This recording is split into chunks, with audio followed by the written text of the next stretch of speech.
Hello friends, in this video I'd like to solve the following problem from the Saudi Arabia Balkan Mathematical Olympiad Team Selection Test 2013, problem number 3. We wish to solve the following equation: floor of x squared minus 10 times floor of x plus 24 equals 0. So here are my hints. First, think about, can x be a negative number? Then you should prove that if x is greater than or equal 0, then floor of x squared is greater than or equal floor of x squared. And you should use this inequality to find all possible values of floor of x. And finally, write that x equals k plus a, where k is an integer, a is some number between 0 and 1, and try to finish this problem from there. So give this problem a try, I will see you in a minute. Okay, so first of all, notice that if x is less than or equal 0, well then floor of x squared, this is floor of some positive number, so it's greater than or equal 0, minus 10 floor of x, well, since x is non-positive, this is also greater than or equal 0, and 24 is definitely greater than 0, so our equation has no solution in this case.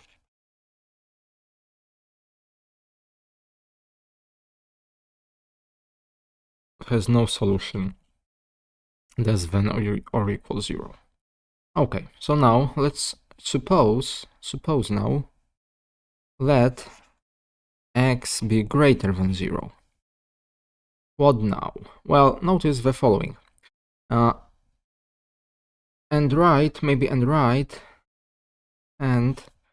let x be equal k plus t plus a maybe, where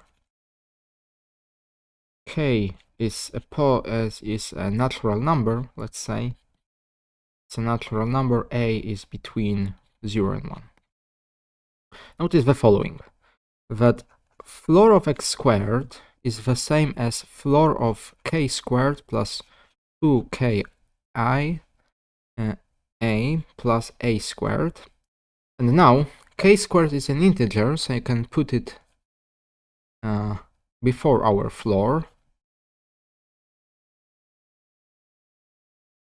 And notice that this, since k is a positive number, a is positive as well, this is definitely greater than or equal just k squared, but k squared is the same as floor of x squared. So now I have justified that floor of x squared is always greater than or equal floor of x quantity squared.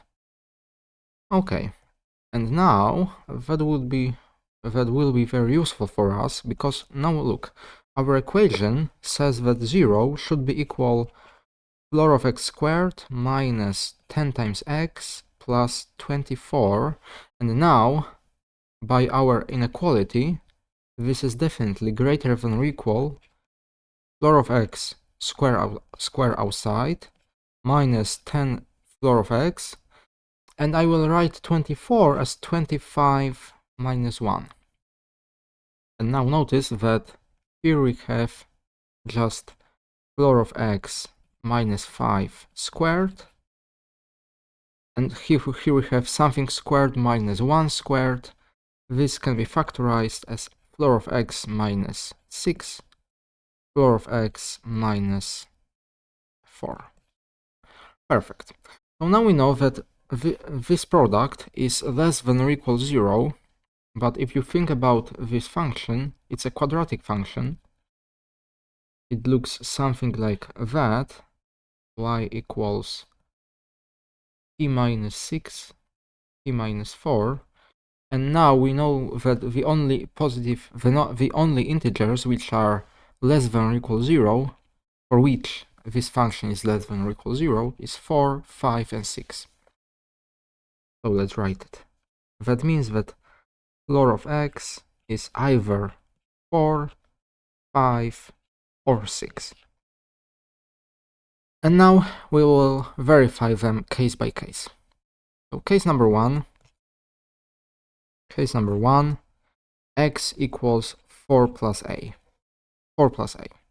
Let's go back to our initial equation.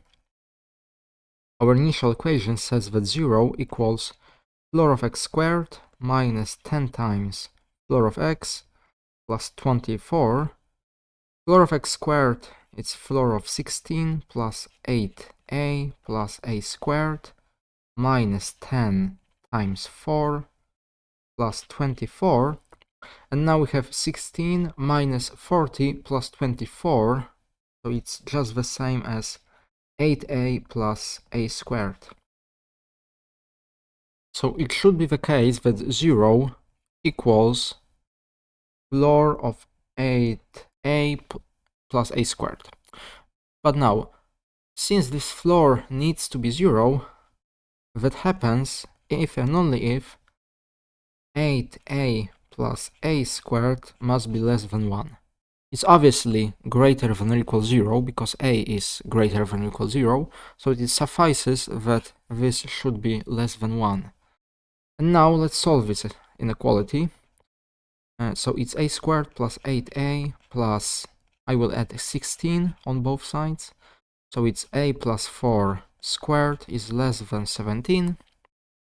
After taking square root of 17 minus 4 is greater than a. We can safely take square root because this number is obviously greater than 0. So in this case, that means that x, which equals 4 plus a, or this number is between 4 and square root of 17. Okay, that closes case number 1. Case number 2, very similar. X equals 5 plus a. 5 plus a. Now we have the following. 0 equals, again, floor of x squared minus 10 times floor of x plus 24. Floor of x squared, it's 25 plus 10a plus a squared minus 10 times 5 plus 24. 25 plus 24 minus 50 is minus 1. So we have just floor of 10a plus a squared minus 1. Perfect. So in other words,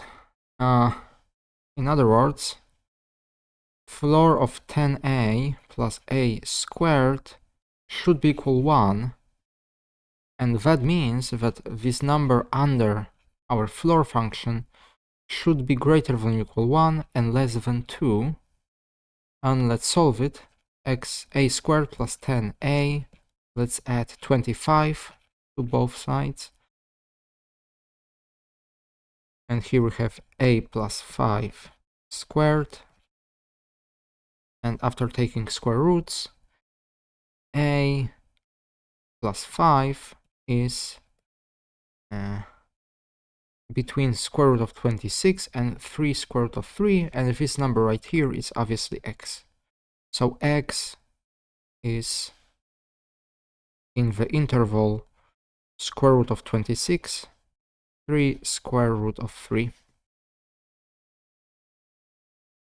So we have now these intervals, and now the last case, case number 3, x equals 6 plus a. And now what happens?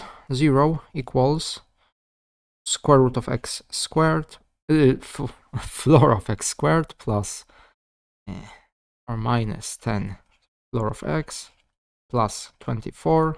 Let's plug in numbers. 36 plus 12a plus a squared minus 10 times 6 plus 24. Minus 60 plus 24 plus 36 is 0, so it's just floor of a squared plus 12a. floor of this number should be equal 0. Obviously, it can't be, so this number, maybe let's write it, that a squared plus 12a, that happens if and only if that is less than 1. Less than 1. A squared plus 12a plus 36 is less than 37. So a plus 6 squared is less than 37. A plus 6 is less than square root of 37. But a plus 6, it's x. So x is in the interval. And also, notice also that a is greater than or equal 0. So it's also greater than or equal 6. Yes, because a is between 0 and 1, so it's also greater than or equal 6. So x in this case is between 6 and square root of 37.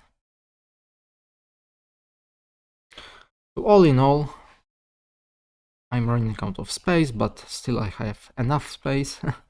So x is either between 4 and square root of 17, or square root of 17, union square root of 26, 3 square root of 3, union square root, 6 square root of 37. And that is our solution set. And that closes our problem. A nice equation it was. Here should be open. So yes, thank you very much for watching, and I will see you next time. Goodbye.